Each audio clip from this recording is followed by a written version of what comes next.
Hey everyone, welcome to the show. Ever feel like, there's a whole other EU out there, like living a totally different life, Yeah. just beyond your senses? Oh, yeah. Well, that's the kind of mind-blowing idea we're diving into All today. right. We're taking a deep dive into Seth Speaks by Jane Roberts. Cool. This is a special request from our friend Korean Owl on YouTube. Okay. This book, it's a metaphysical masterpiece, really. Yeah. First published back in the 60s, Yeah. Yeah. and it throws open the doors to consciousness, reincarnation, and, well, a reality that might just make you question everything. Right. If Yeah. you're ready to, like, expand your understanding of what it means to be human, hit that like button and subscribe Yeah. so you don't miss out on future deep dives. Right. Oh, and you can grab a copy of the book through the Amazon link in the description if you want to follow along. Awesome. Okay, so let's unpack this. Yeah. Seth Speaks isn't like your typical self-help book. Oh. No, it's a channeled work. Oh, wow. It was dictated by an entity called Seth, while Jane was in a trance state. Okay. Thousands of pages, years of dictation, all pointing towards one radical idea. Mm. You are far more than you think you are. Yeah. That's fascinating. What's really cool about this is Seth doesn't just present these ideas as like abstract concepts, you know? Right. He actually offers a framework. Yeah. A way of understanding these seemingly out there concepts that makes them feel surprisingly tangible. Yeah, absolutely. Like when Seth talks about how our senses create our reality, Yeah. it's not just about seeing, hearing, touching. It's about how our perceptions actually like shape the world around us. Right. Yeah. I mean, that blew my mind when I first read that. Oh, yeah, for sure. And he takes it a step further. He suggests we have these, what he calls inner senses, too. Right. And they're capable of perceiving realities beyond our, our usual three-dimensional experience. Like, imagine a world where time isn't linear. Right. Where past, present, and future all exist at once. That's the kind of reality that Seth is describing. So it's not that those other realities are like out there somewhere, but they're interwoven with our own Yeah. and like accessible through a different kind of perception. Exactly. That's pretty wild. It is. And according to Seth, we can tap into these other realms, these other dimensions. Okay. And we can do this through techniques like dream recall, meditation, and focused awareness. Oh, wow. It's like we have this whole multidimensional toolkit inside us just waiting to be activated. Okay, hold on. So if I start meditating and like paying more attention to my dreams, I could actually start experiencing reality differently. Potentially, yeah. That's a pretty big claim. It is. And that's where things get really interesting. Seth describes these, what he calls psychological warps. They're like pathways between dimensions Okay. that we can access if we know how. Yeah. He even gives like specific techniques for exploring these warps. But wait, so there's like a roadmap. Yeah. Tell me more about these techniques. Well, for example, Seth talks about the importance of consciously directing your attention and your intention. Okay. It's about moving beyond simply observing your thoughts and emotions to actively shaping them, Yeah. using them as tools to navigate those other realities. Okay, so it's not just about like passively meditating or remembering dreams. Right. It's about using those experiences to consciously explore different like layers of reality. I think I'm starting to get it. Yeah, you're getting there. And the more you practice, the more familiar these inner senses become. And that allows you to perceive things beyond the limitations of your five senses. So what kind of things are we talking about perceiving?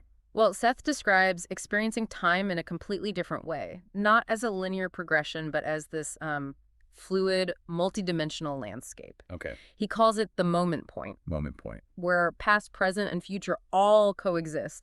It's like a cosmic control panel where all possibilities are being explored simultaneously. Whoa, that's a lot to wrap my head around. Yeah. So you're saying that if I could like access this moment point, I could potentially tap into knowledge from my past lives or even like glimpse into probable future. That's exactly what Seth suggests. Wow. Yeah, he even talks about being able to access memories and knowledge from those other selves, expanding our understanding of who we are and our purpose in this reality. Okay, now that's where I need a minute to catch up.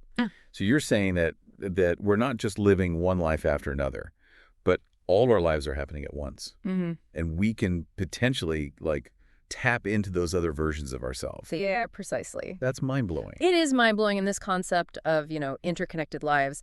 This ties directly into Seth's view on reincarnation, which we'll delve into further in a bit. Okay. But before we go there, I want to share a story that really, really brings home the power of belief in shaping reality, even after death. Oh, I love a good story. Lay it on me.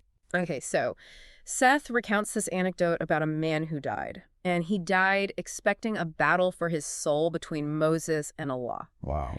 And this was because those were the beliefs that he held most strongly during his life. Wow, so even in death, our expectations shape our reality. It seems that way. It makes you wonder what kind of after-death experience, we're setting ourselves up for with our current beliefs. Absolutely.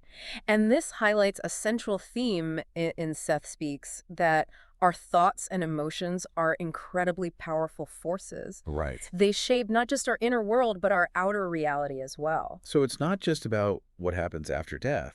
It's about how our beliefs shape our experience right now, in this very moment. Yeah. That's a powerful message. It is, and it connects to another one of Seth's radical ideas, Okay. that even historical figures like Christ and Paul were part of a larger, multidimensional reality. Wait, what? Yeah. Is he saying that Jesus wasn't just a guy who lived 2,000 years ago, Right. but something more, like a multidimensional being? Exactly. He describes these figures as representing a convergence of mass inner projections, bringing deeper spiritual realities to the physical plane.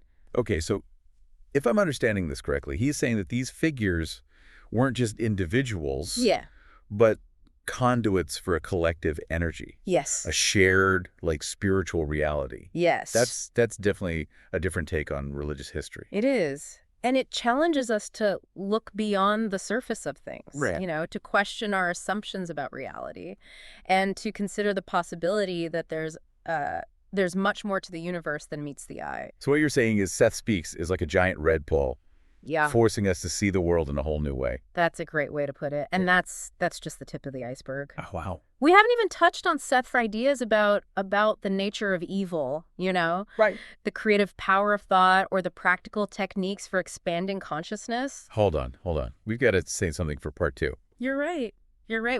We've only just begun to scratch the surface of this mind-bending book. One of the things that really struck me about Seth Speaks is how it challenges that traditional view of the soul, like as this static, unchanging thing. Yeah, it's like he's saying our soul is more like a verb than a noun. It's right? exactly. A constant process of becoming rather than this fixed state of being. Exactly. Seth describes the soul as a traveler, Okay. a creator, Right. constantly expanding, evolving through its experiences. Yeah, he even compares it to like a child growing up. Yeah. It's ridiculous to think that we'd stay the same after death as we are now. I mean, look how much we change and grow just in this lifetime. Right. And just like a child, we have teachers and guides along the way, Okay. both in this reality and beyond. That makes me think of all the times I've felt like a nudge in the right direction, like some unseen force was guiding me. Mm-hmm. Could those have been messages from my guides, like Seth describes? It's definitely possible. Seth suggests that there are teachers available to us after death, just as there are in this life, to help us learn and grow. But he also says we don't have to wait till we die to access this knowledge and guidance, right? Absolutely. The avenues for development are open right now, in this very moment. Okay. It's a call to action, Right. to take responsibility for our own spiritual growth, Yeah. to seek out knowledge, guidance, and to explore the vast potential within us. And one of the most important things we can learn, according to Seth, is the true nature of our own reality. Yes, he emphasizes that physical reality is just one manifestation of a much larger multidimensional reality. Right. It's like we're looking at the world through a tiny keyhole when there's this whole universe beyond our limited perception. That's a powerful image. It makes you feel kind of small, but also incredibly excited about all the possibilities out there waiting to be discovered. Exactly. Seth challenges us to expand our awareness, to see beyond the limitations of our physical senses, and explore the inner landscape of our own consciousness. And he suggests we can do this through various techniques, including dream recall, meditation, and even altering our sleep patterns. I remember reading about that. It seemed pretty radical. It is. Seth recommends breaking up sleep into shorter intervals throughout the day and night, rather than one long block. Okay. He claims that this will help bridge the gap between our waking and dreaming selves, Right. allowing us to access more of our multidimensional awareness. So instead of trying to cram like 8 hours of sleep into one go, Yeah. we should be taking naps throughout the day. Potentially, yeah. I could get behind that. Makes you wonder if our modern sleep patterns are actually hindering our spiritual growth and limiting our access to our full potential. Right. What if we've been sleeping all wrong this whole time? It's a possibility. Okay, so we've touched on the inner senses, alternate realities, and even sleep hacks. Uh-huh. What else did Seth have to say about expanding consciousness? Well, one concept that really grabbed my attention is the idea of probable selves and probable realities. Okay, remind me what those are again. So Seth suggests that there are countless versions of ourselves existing in alternate realities, Right. each exploring different possibilities and potentials. It's like there's a whole team of us out there, like working on different aspects of our overall, like, mission or purpose. Exactly. And Seth claims that we can actually tap into the knowledge and abilities of these other selves through what he calls benign intrusive impulses. You mean those moments when, like, an idea or urge pops into your head seemingly out of nowhere? Exactly. Like suddenly feeling compelled to learn a new skill or take a spontaneous trip. Exactly. Seth suggests that those impulses might be messages from our probable selves, offering guidance or insights that can help us navigate this reality. That's wild. It makes you wonder, what if we've all had these, like, flashes of brilliance from our other selves, but we just dismiss them as random thoughts? It's definitely worth considering. And it ties into another fascinating concept Seth explores, probable realities. Okay. These are different versions of history playing out in parallel universes. So, like, there's a world out there where I'm a rock star instead of a podcast host. Maybe. Seth suggests that these probable realities are interconnected, and our thoughts and actions in this reality can influence those other realities. Okay, that's heavy. Yeah. So you're saying every choice I make has ripple effects, not just in my life, but potentially across multiple realities. It's a powerful concept, suggesting we have a far greater impact on the universe than we typically realize. I'm starting to think Seth is like a cosmic optimist. Yeah. He sees all this interconnectedness, this Yeah. vast potential for growth and connection. But what about the darker side of things? Right. What did he have to say about, like, suffering, evil, those kinds of things? Well, that's where things get really interesting. Seth challenges the traditional view of evil as some separate force in opposition to good. Wait, so he doesn't believe in evil? He asserts that evil doesn't exist in the ultimate sense, Okay. but is a matter of perspective Right. and how we choose to use our creative energy. Okay, explain that one to me. He uses the analogy of a storm. You can see it as destructive, something to fear and avoid, right? Right. Or you can see it as a powerful force of nature, capable of clearing away the old to make way for the new. So what we perceive as evil is just energy being misdirected or misunderstood. Yeah, that's a big shift in perspective. It is. It is, and it challenges us to reevaluate our judgments and see even challenging experiences as opportunities for growth and learning. Right. Maybe what we perceive as evil is just energy being used in a way we don't understand or agree with. That's a really thought-provoking idea. It makes you wonder if our fear of evil is actually what limits us, prevents us from fully embracing the creative potential of all energy, even the kind that we might consider negative. Exactly, and it ties into Seth's larger message about the interconnectedness of all things. Right. The idea that we're all part of a larger network of consciousness, Yeah. constantly exchanging and evolving. So if there's no evil in the ultimate sense, what's the point of all this? Right. What's the purpose of this interconnected web of consciousness? That's a big question and one that Seth explores in depth throughout the book. But one thing he emphasizes is that we're all co-creators with the universe, contributing to the ongoing process of creation. So we're not just pawns in some cosmic game. Right. We have a role to play in shaping the reality we experience. Absolutely. And that brings us to Seth's insights into the nature of God, or all that is, as he often refers to it. Okay, now we're getting into some deep waters. It's deep,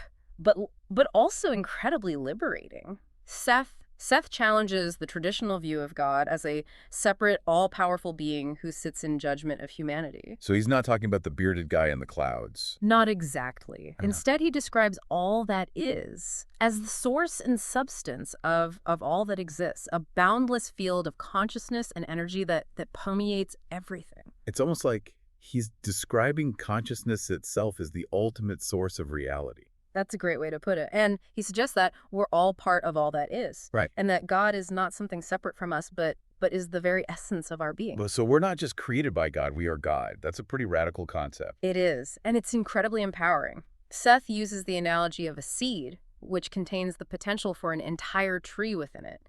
In the same way, we contain the potential for all that is within us. Wow. So if we're all part of this, like divine essence, this boundless field of consciousness, what does that mean for our lives? It means we're capable of far more than we typically realize. Seth encourages us to explore our own inner depth, to connect with that divine spark within, and to realize that we're not separate from God, but are an integral part of the divine tapestry of existence. That's a beautiful way to put it. It makes you feel like anything is possible. Like we have this incredible power within us to shape our reality and create something truly amazing. Okay, we've covered a lot of ground here. We have. We've talked about the nature of the soul, the illusion of evil, the power of consciousness, and even the nature of God. But I know there's still more to unpack, right? You're right. Okay. We haven't even touched on Seth's insights into historical figures like Christ and Paul, Right. or his fascinating perspectives on ancient civilizations and the Dead Sea Scrolls. Well, we'll have to save those juicy bits for part 3. Okay, so we've explored all these mind-bending concepts of consciousness, probable selves, and even the nature of God according to Seth. But before we wrap up our deep dive into Seth Speaks, I know there were a few more fascinating threads we wanted to unravel. Yeah, you're right. We haven't even touched on Seth's perspective on historical figures like Christ and Paul. Right. His insights into ancient civilizations or his take on the Dead Sea Scrolls. Oh yeah, let's start with those historical figures. Okay. Seth claims to have actually known Christ personally in a past life as a Roman merchant named Millennius. Oh, wow. It's amazing how Seth weaves those personal anecdotes into his teachings. Yeah. You know, he describes Christ as a great psychic who was able to manifest wounds on his own body and appear to his followers, both physically and in out-of-body states. His interpretation of the crucifixion is particularly interesting. He suggests that Christ actually faked his death with the help of his followers. Yeah. Seth claims that Christ was this powerful psychic who could manipulate his physical reality. And he even suggests that Christ intentionally appeared to his followers after his supposed death, both physically and in those out-of-body states. So not exactly the story we learned in Sunday school. Definitely a different take. But Seth suggests that Christ's teachings were so radical, so threatening to the established order that, his followers went to great lengths to protect him and his message. And what about Paul? What role did he play in all this? Well, Seth describes Paul as a zealot Okay. with a lot of energy and strong organizational skills. He suggests that Paul was instrumental in spreading Christ's teachings, but also may have introduced some distortions that have persisted throughout history. So like a cosmic game of telephone? Yeah. The message got a little garbled along the way. Something like that. Yeah, Seth even suggests that Paul will reincarnate in the future to correct those distortions and usher in a new era of spiritual understanding. Okay, that's a prediction I'll be keeping an eye out for. I'm also curious about Seth's take on the Essenes, that ancient Jewish sect. Right. That's been shrouded in mystery for centuries. Yeah, Seth describes the Essenes as having these secret schools and using subterfuge to protect their teachings.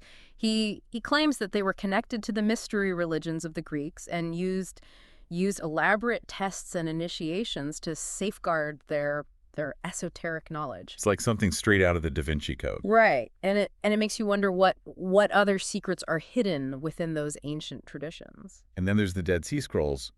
Seth's explanation of those is pretty mind-blowing. Yeah, he suggests that they contain intentional distortions and falsifications to mislead those who, weren't in the know. Wait, so the Dead Sea Scrolls are like a giant riddle, intentionally designed to confuse anyone who wasn't part of the inner circle. Exactly. Seth suggests that the Essenes and other esoteric groups throughout history use these protective distortions to safeguard their teachings from those who might misuse them. So it's not that the scrolls are completely inaccurate, Right.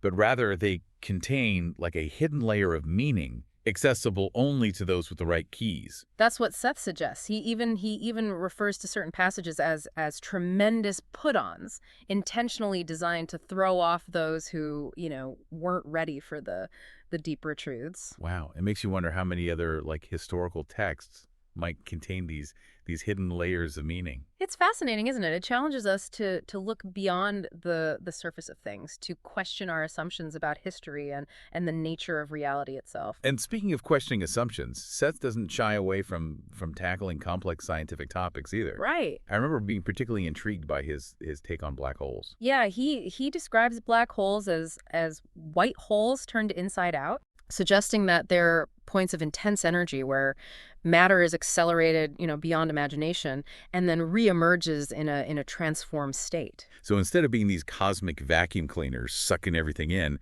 they're actually points of transformation where matter is reborn into something new. That's how Seth presents it. It's a mind-boggling concept that really blurs the lines between science and spirituality.